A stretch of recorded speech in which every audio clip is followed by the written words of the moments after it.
4:15. Okay, it's 4:15. We're going to reconvene the meeting. Please stand for the Pledge of Allegiance.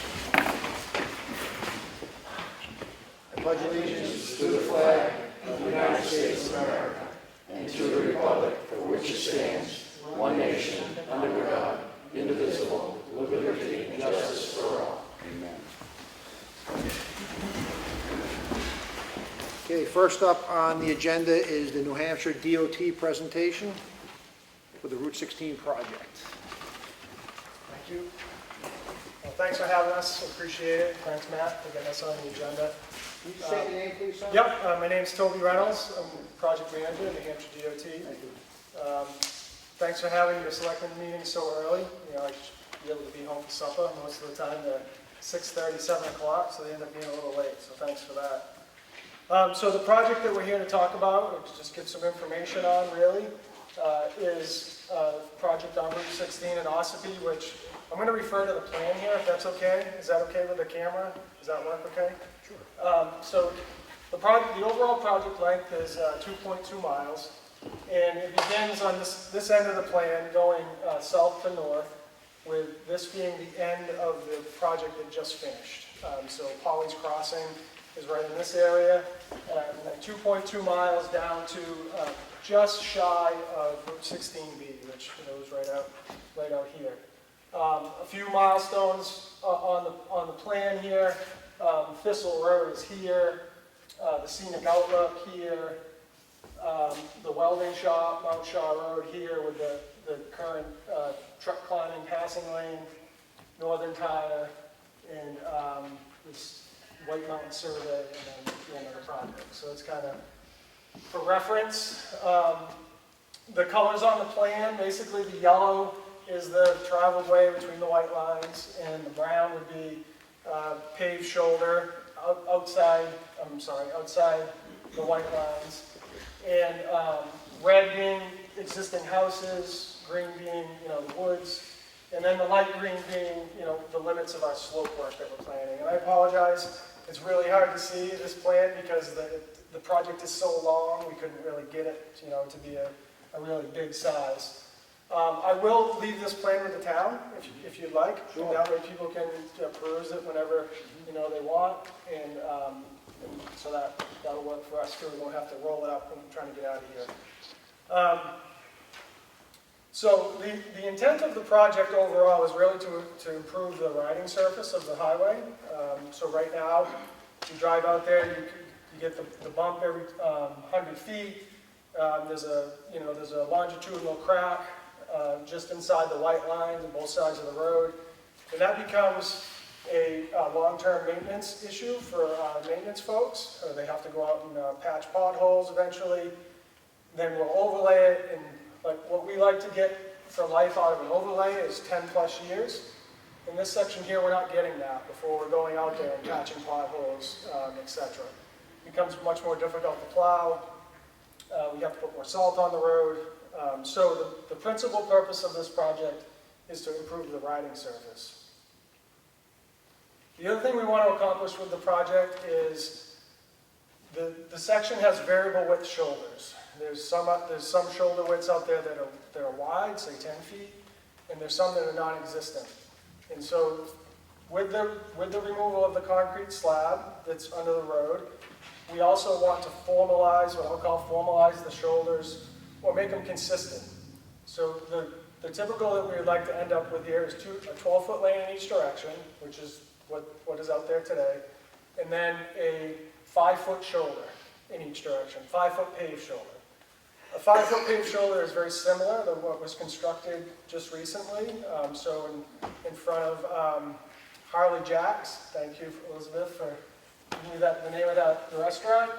In front of Harley Jack's, the shoulder there, that's about a 5-foot shoulder. So a 12-foot lane in each direction, and then a 5-foot paved shoulder when we're done.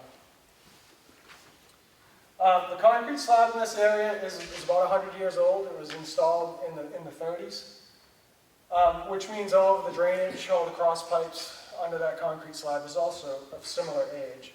They have been extended over the years, so the ends of the pipes might be a little newer, but the main part of the pipe that's under the road is equally as old. So we'd like to replace all of the culverts in this section of road also. And also the ditches. So most of the highways in New Hampshire, we like, of this type, we like to maintain about a 6-foot ditch when it's open drainage, no curbing, so the water flows off the road, and also it gives us room to plow snow for snow storage. If you ride this section, you know, after you leave here or sometime in the next week or so, take a look at the ditches. In lots of places there aren't any. It goes up, the pavement goes off, and then it goes right up the back slope. So we'd like to put in a formalized 6-foot ditch where possible. We've done quite a bit of data collection. Just real quickly, in the last, well, not in the last 10 years, but from 2009 to 2018, which is a 10-year span, there was 54 crashes in this stretch, two fatal crashes.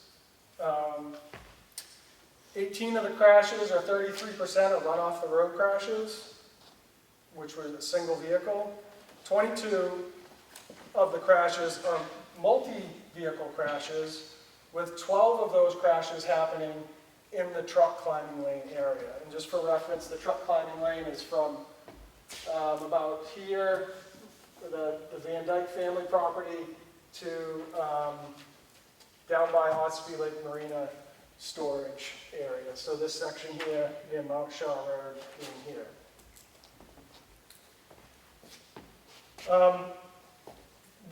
In 2016, the town, in conjunction with the DOT, did a road, what we call road safety audit, or RSA, where the town requested from the DOT that they go out and look at an intersection. So they had a small group of folks from the DOT and from the town look at the Mount Shaw Road intersection. There was safety concerns raised there. From that meeting, there was a report generated with recommendations. One of the recommendations that was agreed upon was to convert the truck climbing lane to a two-way left turn lane. So a two-way left turn lane is a dual left lane that's striped up the middle of the road. So independent of what direction you're going, if you want to make a left turn, it gives you an area of refuge to get out of the main flow of traffic to make your left. So we do plan on implementing that as part of this project. So that's really the only traffic operation change that we're planning as part of this project, is to remove the truck climbing lane and to put in a two-way left turn lane. Let's see. Try not to take up too much time here on the highlights. We don't plan on any horizontal or vertical changes, so no changes in the elevation of the road, no changes in the horizontal orientation of the road. I will caveat that with, down here in this curve, the road doesn't follow the center of the right-of-way currently. It's only off by a foot or two, so we're going to try to match back into the center of the right-of-way there in that section. Right-of-way impacts. So this is an important thing we want to bring up, is that with most DOT projects, when we have right-of-way, when we have impacts outside the right-of-way, so on private property, we would hold a public hearing. And we would, from the public hearing, that gives us the right to negotiate, and if needed, condemn on a parcel that we need for the highway layout. On this project, since it's a pavement rehabilitation project principally, we've decided that we're not going to do a public hearing on this project. But in order to do all the improvements that we'd like to do, meaning the culverts and the ditching mostly, is that we do have impacts beyond the right-of-way. We have impacts to 22 parcels along here.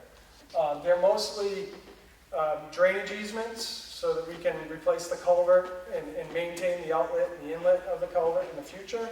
And then also slopes where there's no ditch today, and we add a ditch and we have to tie in the back slope of that ditch, we would have impacts to some of those parcels along here as well. So following this meeting, in a couple of months, we plan on having a public informational meeting. Again, it's not a public hearing. It will not give us the right to condemn on your parcel if you disagree with the improvements. But we will get into more detail on what those property impacts would be.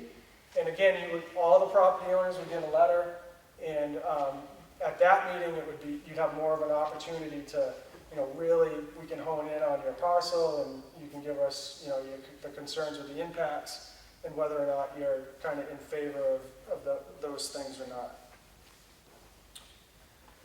Very little utility work. We're probably going to have 12 to 15 pole relocations. No extra lighting. There is a water line on the north end of the project, which we do not plan to impact. Getting almost done. 2 more sections. Environmental impacts. Environmental/cultural impacts. We will need to get a standard dredge and fill permit from New Hampshire DES.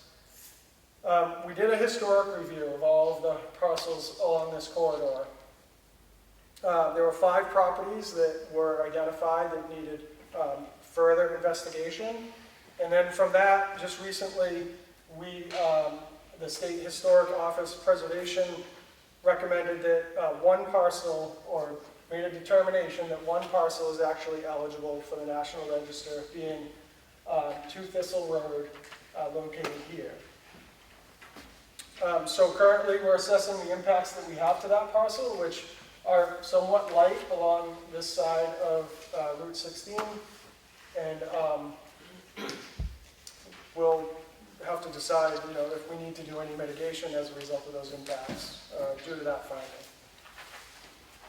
The other resources that are out there is the Burtwell Cemetery, which is here, basically across from Thistle Road. We don't have an impact outside the right-of-way there. All the impacts are within the right-of-way. However, the slope that we would like to construct for the new ditch does encroach closer to the cemetery. Because of that, we will need to have monitoring in the contract during that excavation. But we don't plan on any impacts to the cemetery. We're about 30 feet from the cemetery fence with our work. We did an assessment of all the stone walls on the property against our stone wall policy. There's 3 stone walls that meet criteria for rebuilding. And so out of those, we're planning to impact 1, which we would reconstruct. Other stone walls that property owners may have, we can work with the property owner on the reconstruction of those stone walls if that's what's desired. If we need an easement for our work, we can still work with them to get stone walls reconstructed.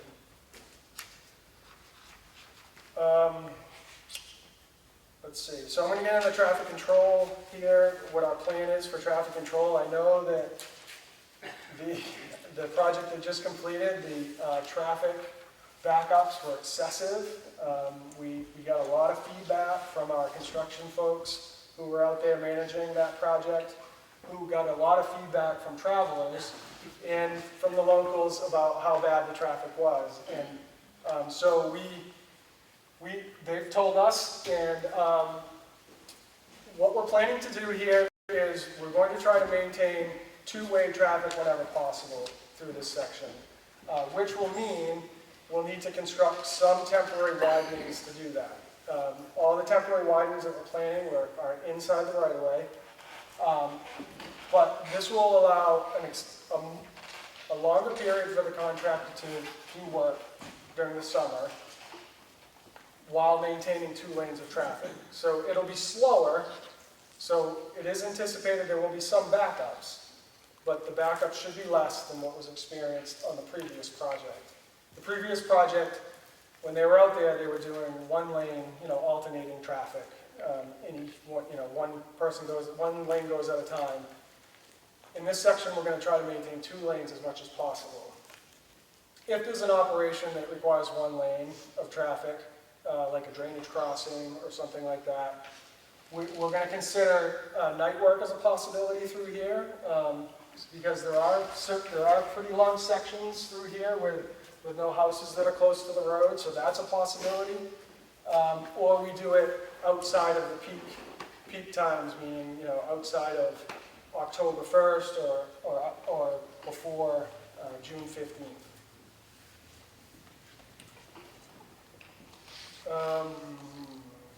Widenings. Work. And then the last thing I wanted to talk about is the wildlife assessment that we've done. The northern long-eared bat, which is an endangered species, we'll need to monitor while we're doing construction. The small world begonia is also a listed plant, and we're doing surveys here to make sure we're not going to impact that. The northern black racer snake and the wood turtle, both state-listed species, which we monitor during construction. We don't anticipate any impacts. And we're also considering the oversizing of one drainage crossing in this area somewhere. I'm not sure which one it is. There's 3 of them in there, to allow for wildlife passage. So we're considering upsizing, is it a 24-inch to a 48-inch pipe, Kathy? And that would allow for some larger wildlife to use the pipe, hopefully, and maybe save a couple of those from the highway. The schedule, last thing, is that we're planning to let this for construction early summer of next year, so the summer of 2022. Which would mean by the time we get approval for the contract from government and council, it would be, the contractor may have a little bit of time in the fall to get started, but then we would anticipate the 2 summers after that it would take to finish the construction. It's 2.2 miles, so it's a pretty long project. It wouldn't all be torn up at one time. That was another thing we'll have in the contract, is they have to do certain sections and finish that up before winter time. And the estimated cost, which is all federal aid funding on this project, total cost with engineering is about $8 million. So with that, I open it up to the board for questions. Are you going to open up the question? We will, yeah. It's up to, We will in a minute, Harry. I'm going to see if the board has any questions. Martha or Sue, you have any questions? I just have you have something? The cemetery, are you absolutely certain you're going to leave a safe buffer? Because I've been told, and I've had a few calls, they're concerned about the pitch and the grade coming down to 16. It's going to impact possibly, the support that the cemetery presently has. yeah, we're fairly we're confident, I should say, that we're further enough away from the cemetery that it's not going to impact the stability of the land that's up there. We're not cutting right up to the edge of the cemetery. Like I said, we're a good, what did I say, 20 feet back from the You said 30 feet from the fence. 30 feet from the fence of the cemetery. So there should be plenty of buffer there, and the slope isn't unreasonably steep that we're putting in. But that is something we will want monitored during construction, just in case there's any artifacts or anything discovered during the excavation. We are close enough that our cultural resource group is concerned with that. So there'll be somebody on site to monitor that. And it's kind of a side question, and you may not be able to answer it. You're upgrading some of the power poles along 16? You said The 17? project itself wouldn't upgrade them, but we may need some to be moved back.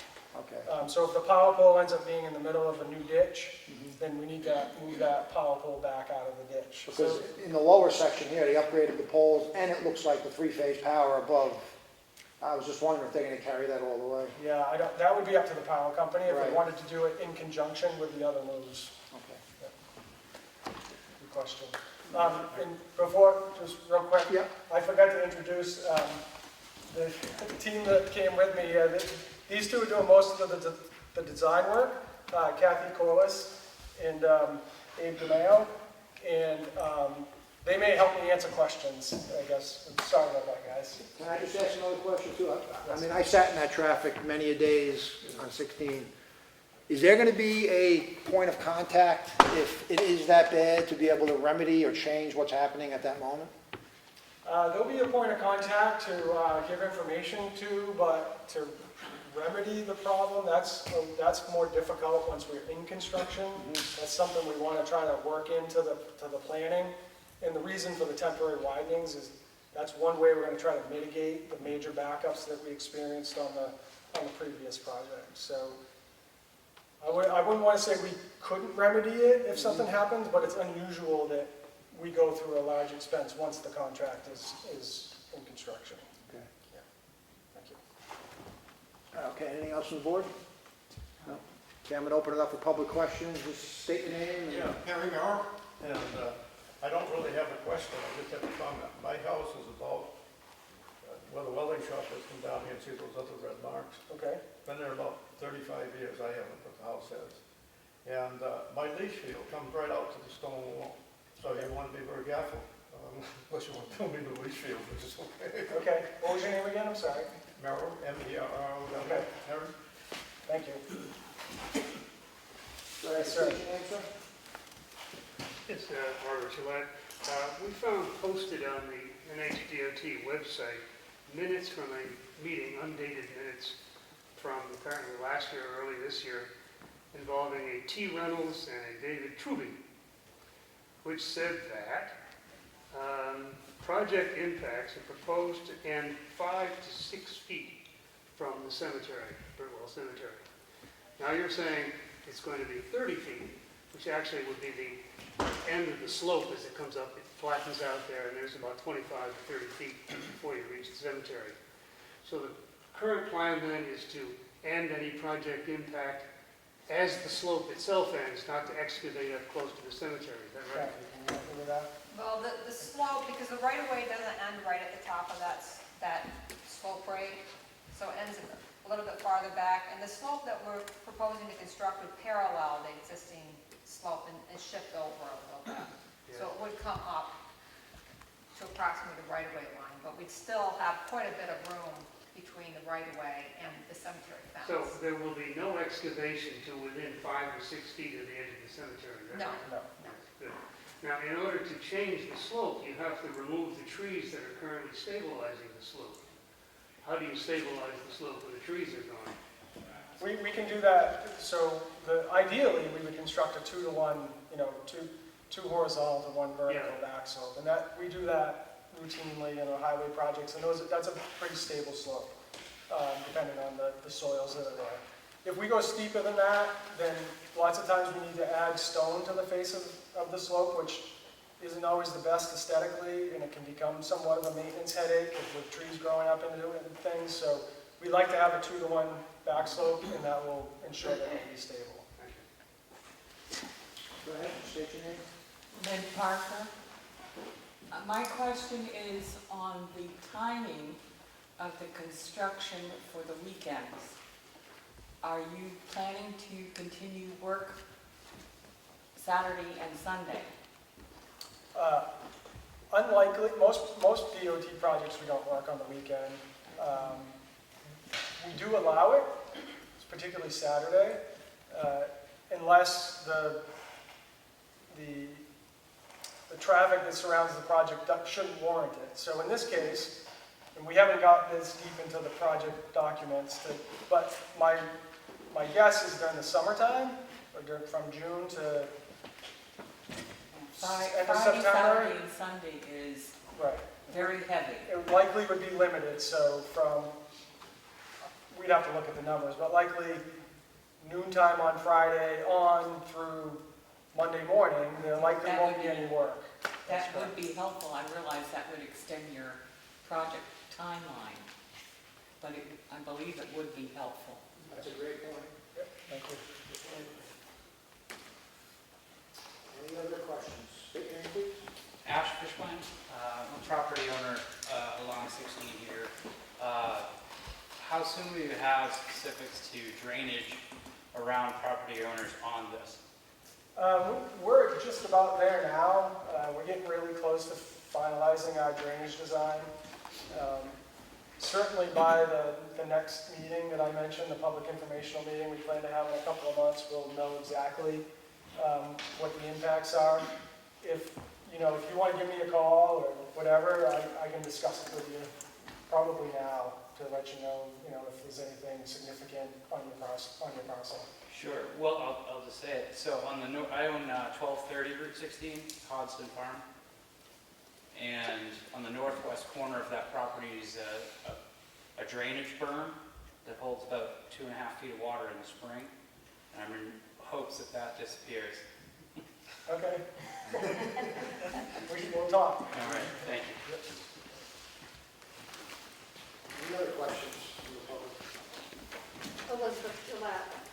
You mentioned that the wildlife crossing, you were extending it from a normal 24-inch, and did you say to 48-inch? I believe that's the proposal. Okay, and that's in the South Smith Memorial Forest? Yeah. Okay, well, there are wood turtle there, because we have them on our property, and they love that wood area, so I think they'll be very happy. I do have concern about changing the center lane to cars being able to turn left, either when they're going south or when they're going north, because on weekends, as Glenn Parker has just said, the traffic doesn't move.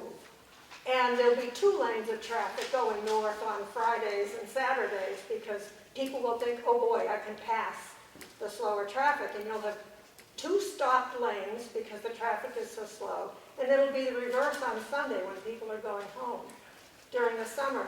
And I just don't see how making a center lane for both north and south turning left turners is going to improve the road. But Okay. maybe someone on Mount Shell Road No, can address that. I'll try to answer that. It's meant to be a safety improvement for turning vehicles. So, you know, when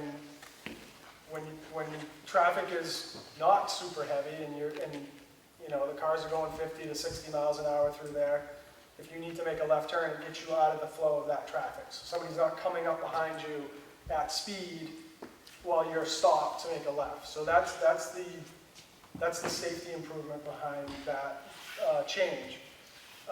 Speaking a little bit of experience on my commute home, and I'm hoping some of you might be familiar with this, but on Route 4 in Chichester, as you're leaving Concord, you go by the weather vane and head up the hill by Tractor Supply. That was always a truck climbing lane, passing lane. And about 18 months ago, working with the town, DOT changed that to a 2-way left turn lane. So now there's only 1 lane in each direction there.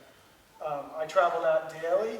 It backs up daily going up the hill because we've reduced the capacity. But vehicles are going much, much slower because they can only go as fast as the car in front of them. And I have not seen any cars getting in that center turn lane to short circuit the backup in that case. I'm not saying it won't happen here, it very well may, but we haven't experienced that in other locations yet.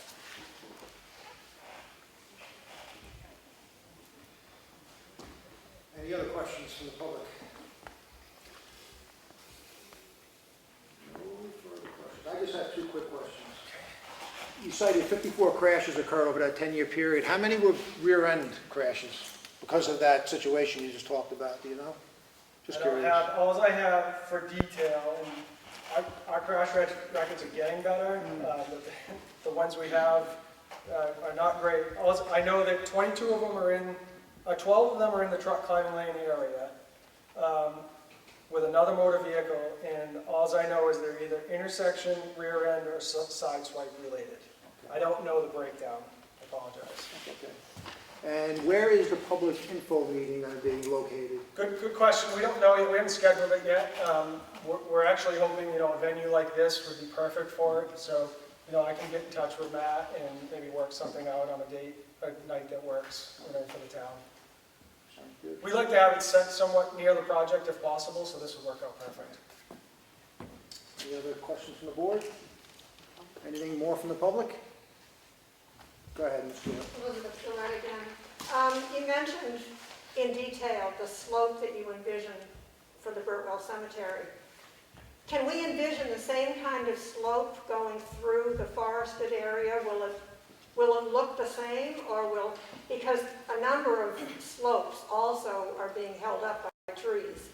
So there's removal of significant number of trees if it's all going to be about the same type of work you're doing in front of Burtwell. Yes, so the closer the slope is, like when you're driving through today, the closer the slope is to the road, the more that slope would be cut back to add the ditch. If the slope today is back further than in front of Burtwell, there would be less work to that slope because we'd have more room in that area. But yes, there will be a lot of trees that will be removed in order to do the ditching work along the section, yeah. One more question from me, and then I'll be finished. You said the cost was $8 million paid for by federal funds. Is it gonna be, it seemed like Coleman did all the work on this. Does this go out to bid? I'm just curious, how does it work? Yes, it goes out in competitive bid, and we go low bidder. Okay. Yep. All right. Thank you. Anything more from the public? I have one question. Go ahead, Dallas. Dallas Emerson, Ossipee. You said it was all federally funded. Is that ARP money? Is that where that money's coming from? Do you know where the money is coming from? You said it was federally funded. Yep, so the money comes from Federal Highway Administration. It's, yeah, essentially, it all comes from us, from somewhere. Yeah, so there's a federal gas tax that builds the federal trust fund. And, you know, it's very large, and there's formulas that dictate how much each state gets. And so we get, right now, we get about $175 million a year from Federal Highway Administration. And, you know, we use that to put out our 10-year plan that is actually kicking off next week, the hearings for that. So that's how it all works. It comes from us, from somewhere. No, it all comes from us. I understand that. I'm just... Federal gas tax. Okay. Anything more from the public? Okay, being nothing, we appreciate your time, and stay in touch with our town administrator. with any Sounds great. updates. Okay, Appreciate thanks it. a lot. Thank Just got a you. couple of things to haul out of here, so Sure. try not to be too Yeah, we'll give you disturbing. a minute or two before we start the rest of the meeting. For the noise.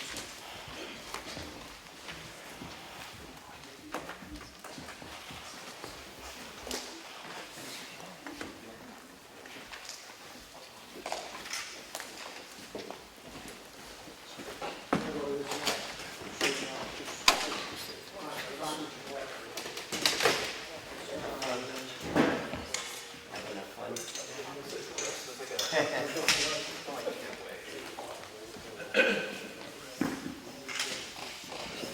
don't see anything good coming from that.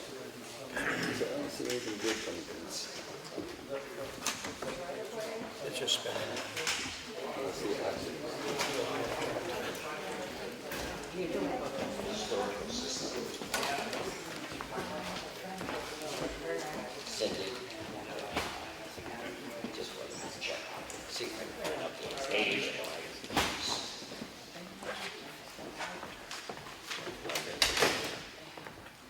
In case anybody's wondering. Thank you. Thank you. Okay, next, we're gonna go on to Constitution Park.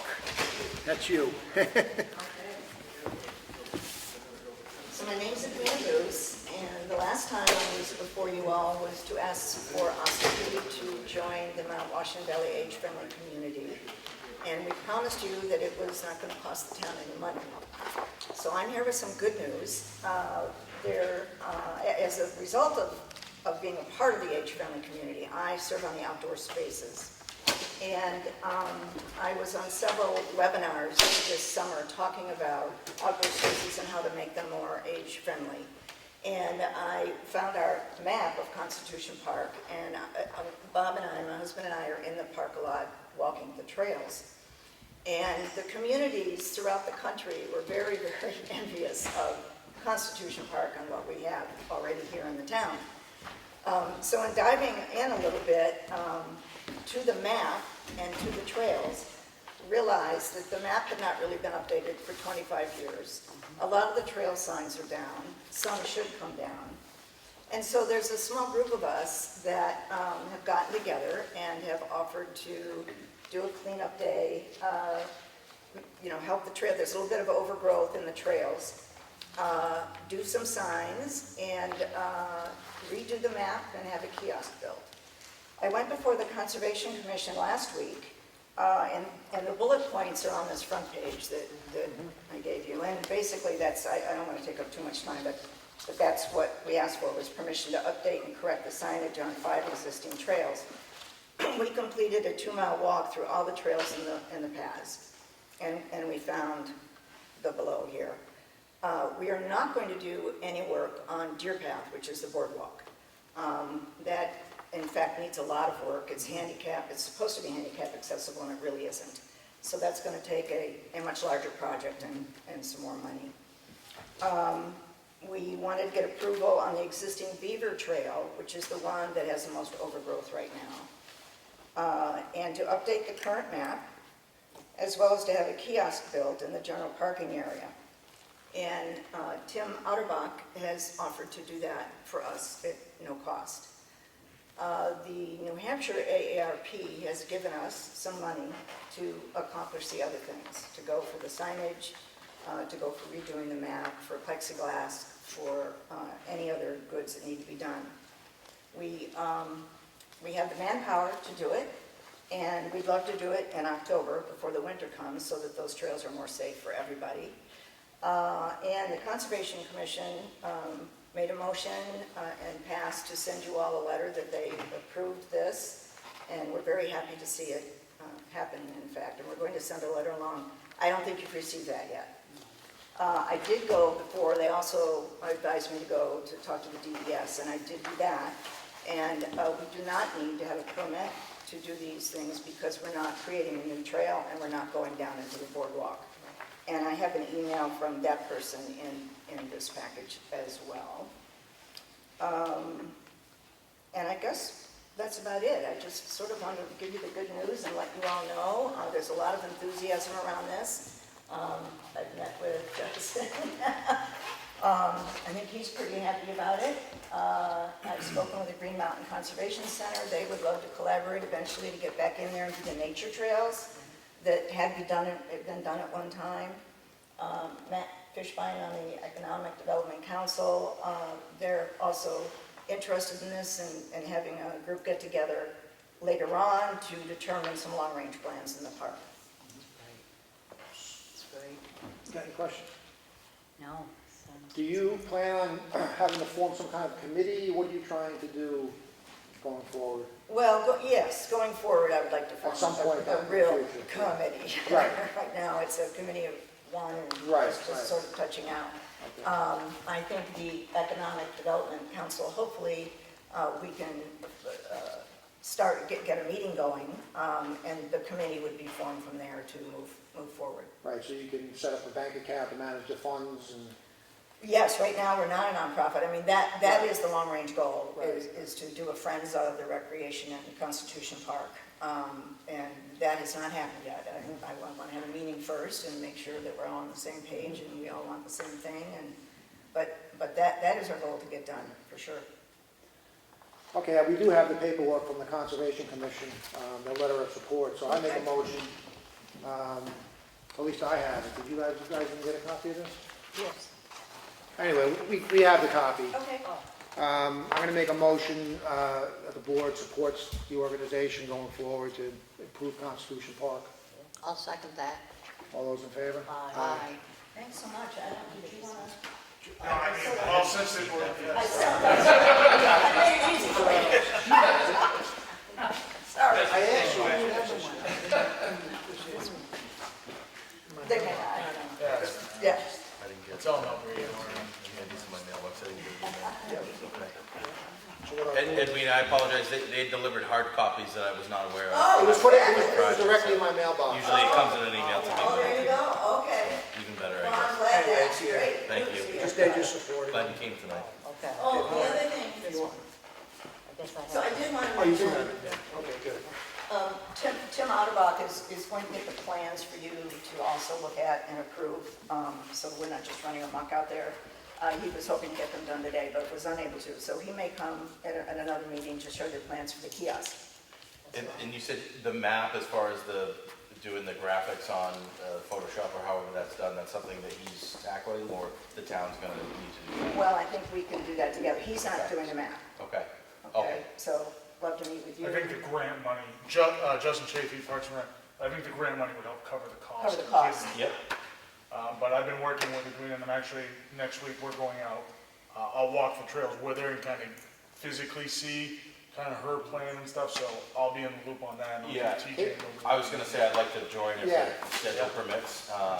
And then, I don't know if Justin shared with you, but I became aware of T-Mobile has a grant for rehabbing small communities and rec areas like this that I want to go after. So TJ, Public Works Director, as well as Justin and I will meet tomorrow to try to come up with preliminary plans to apply for some grant money. Okay, So that's fantastic. we'll obviously collaborate with you guys on Okay, what you'd like to see. terrific.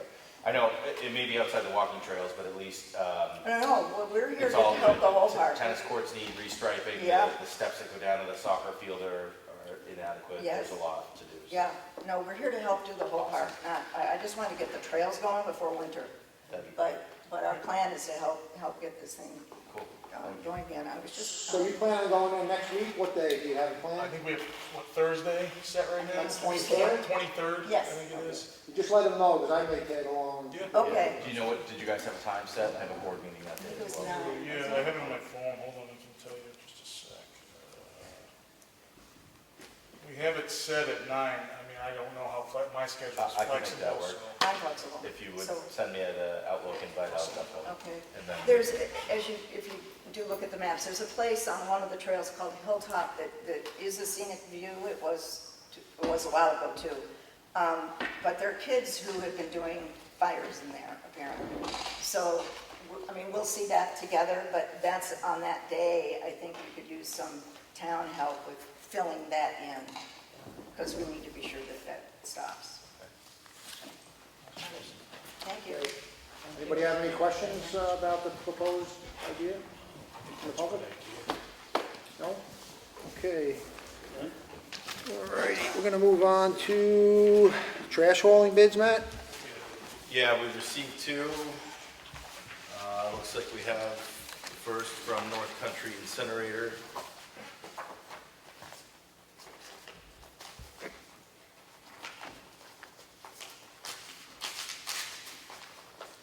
The second will be from Waste Management.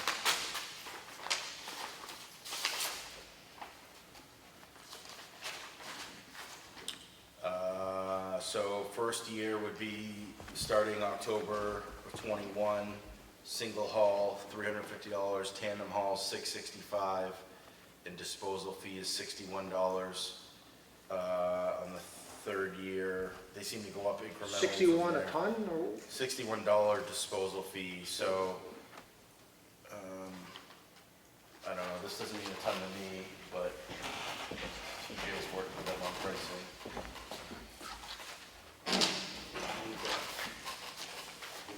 Yeah, so it's $61 a ton, $61 a ton. in 3 years going up to 70. Okay, so that's the per ton price in addition to the Then hauling each haul is prices. $350, and if they can haul to it one time, it's not too heavy, it's $665. Going all the way up to $380 per haul, $695 tandem haul. And the rental of the cans is 2 at $160 per month, and the construction debris containers, 40 yarders, 6 at $120 per month. They're gonna be bringing everything to, the landfill at Mount Carberry in Berlin, New Hampshire.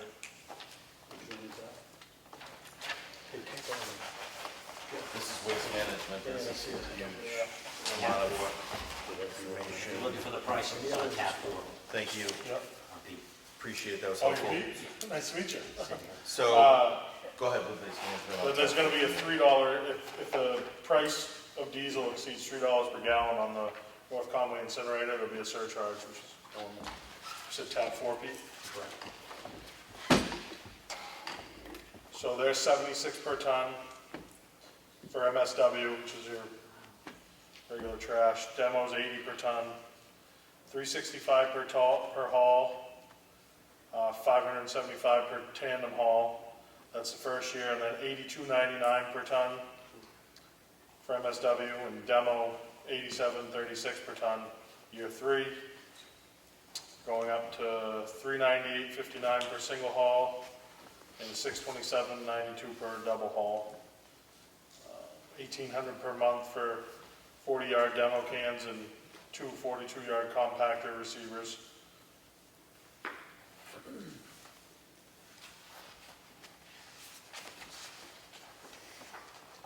I think it's best to, Yeah, you're gonna need time to, yeah, we're gonna have to review these. You can't make a decision now, because there's a lot of numbers going on there. I'll keep you going. And once once we do, we'll make the motion. I don't have a to copy of accept. the North Conway, we can make a, Angie, would you do me a favor? Do you want a copy of the waste management pricing for, probably Thank should you. at least copy that one page. Nice to meet you. And then you can, but I'll need one of these. Thank you so much. What did I say about the, you wanted this page? We did not receive any bids, John, on Stoneview? on the Stoneview cleanup. We do have some, at least, interest that we'll need to, we'll need to extend the, we can do it indefinite at this point since we Yeah, didn't just keep get it any. open. We'll just keep it open until we Once- get right. at least a bid. Yep. The only reason there was no bids though was there was just a time crunch for the, to get it done too quick. So I think I put it out to the September 20 something, the Friday. I can't remember which one it was, but Okay, we have 2 people already that are coming to look at it this week. So very it was good. just kind of a time crunch. Yep. So. Great. Okay, we're gonna move on to the red folder documents. We're there. What few we have. We have the financial figures for the week. The week ending 9/11 for the pay date of 9/14. Total payroll was $30,838.35. Total accounts payable, week ending September 11th, pay date of September 14th. Total amount, $345,269.98. Make a motion to approve those? Second. All in favor? Aye. We have a warrant and a cover sheet for a property located at 330 Granite Road. The town cleaned up piles of household rubbish and refuse in yard being lived in and fed upon by rats, which posed a public health nuisance in the neighborhood. A project cost has been included for the use of the multiple pieces of equipment, the workers from the highway department, and disposal of the truckloads of trash once left at the transfer station. Total amount is $1,859. Make a motion to approve this warrant? Second. All in favor? Aye. Aye. A notice of a decision from the Ossipee Planning Board, tax map 277, lot 4. Annie Martell of Marcom, care of Browns Ridge Road, gravel pit, tax map 277, lot 4, representing agent Brad Jones of Jones and Beach Engineers, is granted an earth excavation and reclamation permit renewal for the existing Browns Ridge Road gravel pit. All federal, state, and local regulations shall be followed. This will be on files in the Selectmen's office. Another notice of a decision from the planning board for tax map 103, lot 7, and tax map 103, lot 6. Case number 2102 LM. Hillary Duffy of 236 and 238 Valley Road is granted a lot merger to merge tax map 103, lot 7 to form one lot in record with tax map 103, lot 6 as the primary dwelling lot. All federal and state local regulations have been followed. This will be on file in the Selectmen's office. We have a new written agreement for a part-time hourly animal control officer. This has been approved by the Selectmen and signed by them earlier today.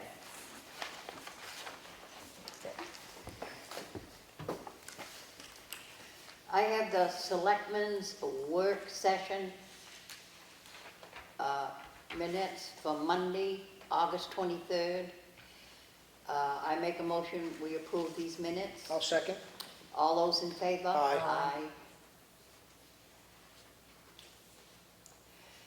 I have the Selectmen's meeting Monday, August 23rd. I make a motion, we approve these minutes. Second. All those in favor? Aye. Aye. I have a warrant for water and sewer in the amount of $165.38. I make a motion that we approve this water and sewer warrant. I'll second. All those in favor? Aye. Motion carries. Aye. I have a water and sewer warrant in the amount of $35,248.08. I make a motion, we approve this water and sewer warrant. I'll second. All those in favor? Aye. Aye. Okay, I have a letter from the Ossipee Public Library. Dear Selectmen, the Library Board of Trustees is in need of alternates to fill in for board members in their absence. According to New Hampshire RSA 202-A:10, the library may have up to 3 alternates. We currently have 1 alternate whose term is expiring this month. The Library Board of Trustees recommends that the Board of Selectmen appoint Roger Tercool, did I say that right? Sorry, to serve as an alternate trustee for a 1-year term.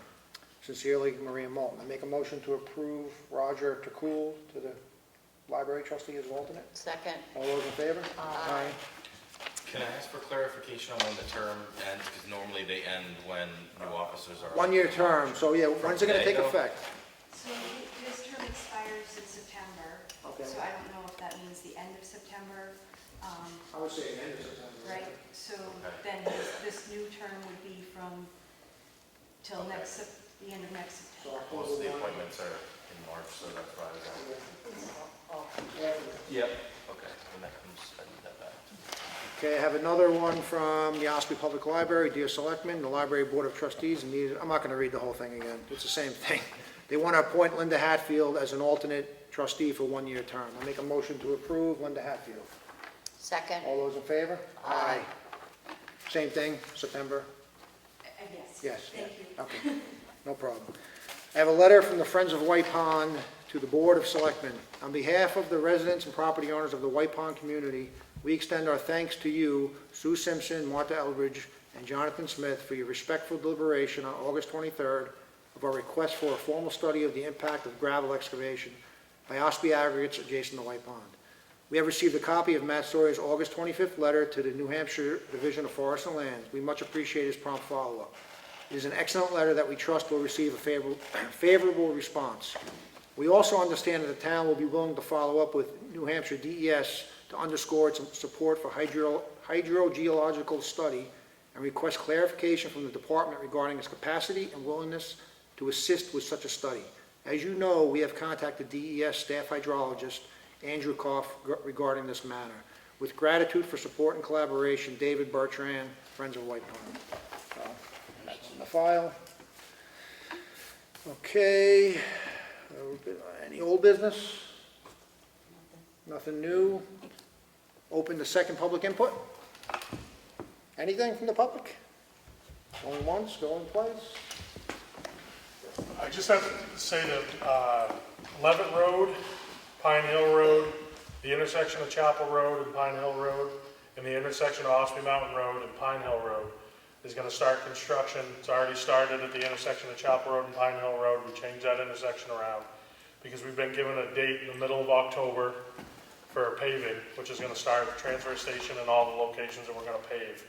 I just want everyone to know because it's going to affect traffic a little bit. Not those roads have too much traffic, but Levitt Road does. And there's going to be some changes at the intersection. Just want everyone to know that it's not going to be a Y intersection anymore. It's going to be a T intersection.